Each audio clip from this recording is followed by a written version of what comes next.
Today I'm going to be reviewing the Parkside Flux core welder to see if it actually, well, welds.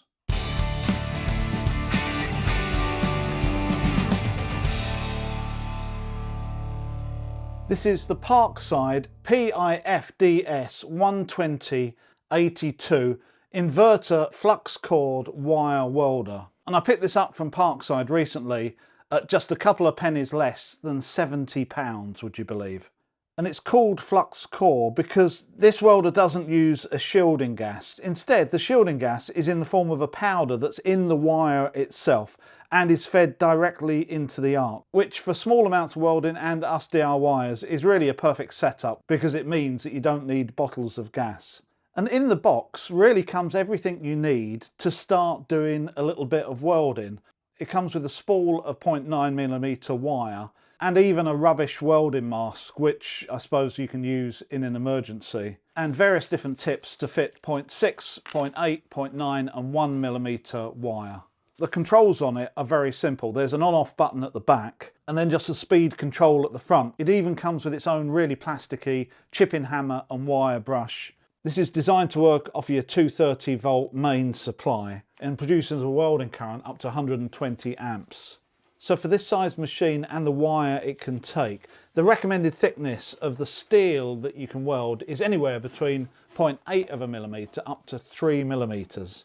There's very little to put together. The only thing you can take on and off is the earthing wire and earthing clamp.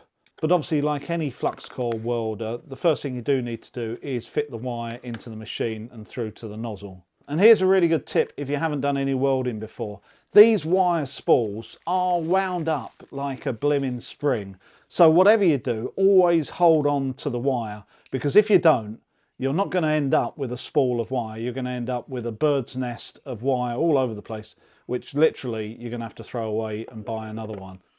It comes with one spool of 0.9mm wire, which I think is just over 100 meters long, which gets fitted in the same way as any other welder, whether it's from Parkside or not. The feed roller is double-sided, so on one side it takes the 0.8, 0.9 and 1mm wire, and on the other the 0.6. And just is really easy to take on and off. And then there's this little clamp that just tightens up the feed roll as well, which is once again really easy to use. You just have to make sure you keep hold of that wire so it doesn't spring everywhere. Once I get the wire into the start of the cable, I can do up the clamp, make sure it's nice and tight, plug it in and turn the machine on. And then when I squeeze the torch button, it starts feeding through the cable. Before the wire comes out the end, you do need to make sure that the torch nozzle is off and the welding nozzle is undone to allow the wire to come out. Once it does, then the welding nozzle can be fitted over the wire and screwed back on, tightened up, and the torch nozzle fitted back on as well. So there you go, that is essentially the setup. Did I mention to you this is only £70?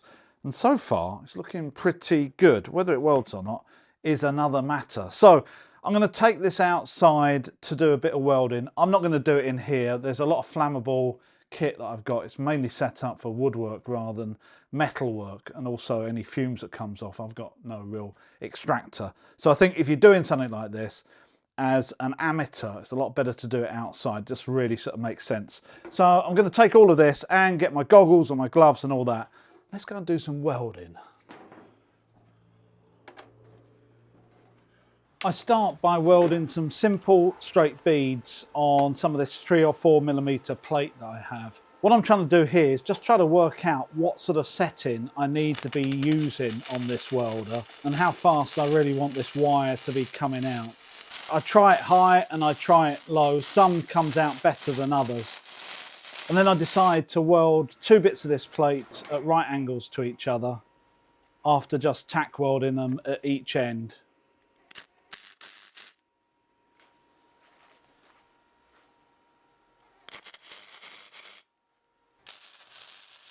And one of the things with welding is that you've got so many variables. You've got the number of amps going through it, you've got the speed of the wire, you've got the movement of your hand, you've got the angle of the nozzle, and all of these things make a difference. And sometimes it's quite difficult to work out what you need to change to get a better bead. Anyway, after a bit, I think I found the setting that I want to use.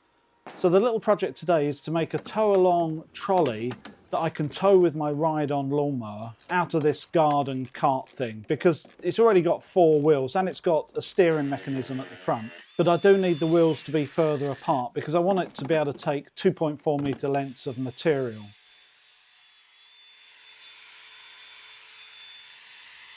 So I cut the thing in half, and then the plan is to split the wheels further apart from each other using some 30mm box section that I think is around 2.5mm in thickness. So this is a quick sketch of what I plan to do today, which is cut these box sections to 1600mm long, and then I'm going to have some cross pieces which I think is going to be around about 700mm wide. That means I can actually drive through my garden gate without any chance of smashing into the frame. And if in the future I need to move blocks or bricks about, all I'll do is put a sheet of ply on top of this and maybe a couple of sides as well.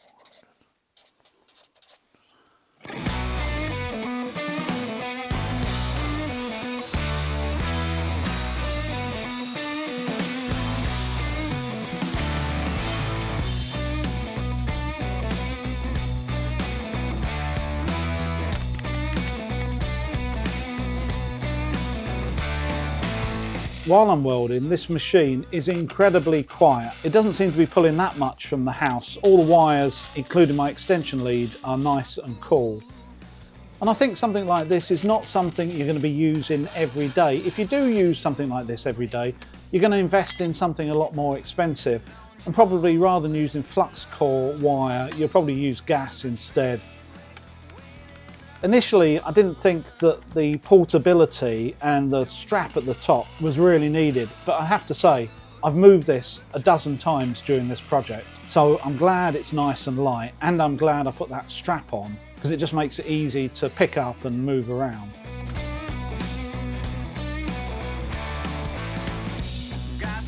So with the first couple of long members tacked in, I upturned the trolley and put it onto my makeshift workbench, just so I can carry out the welds at a normal height. It's a pleasure to use this 2.5mm box section because it's new, clean, and the right type of thickness for the welder. It's just really easy to weld together. And as you're welding the bead, you can actually see it burning into the existing box section, and therefore you're getting penetration and probably, hopefully, a good weld.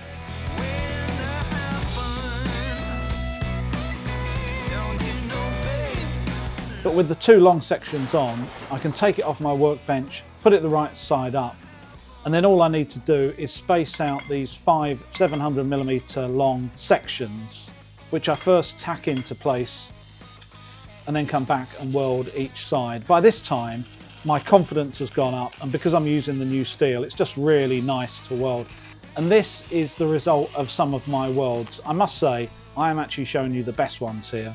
And the quality of these welds are definitely all based around my inexperience and lack of practice rather than the machine. The machine has actually performed extremely well.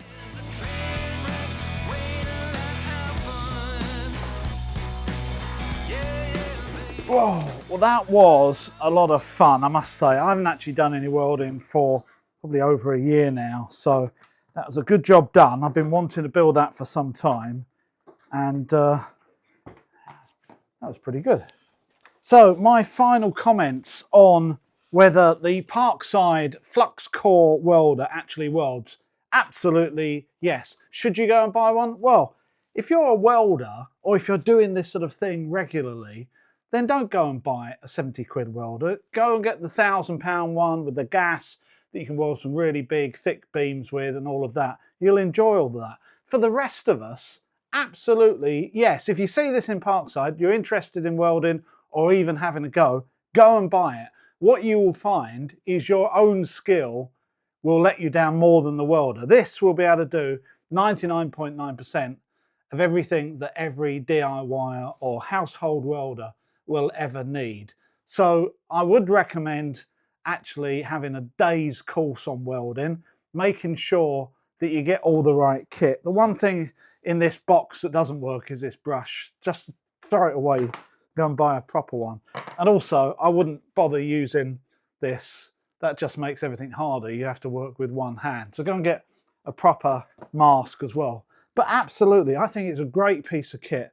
And once again, for £70, you can't go wrong, can you? I hope you enjoyed this video. I will see you next time.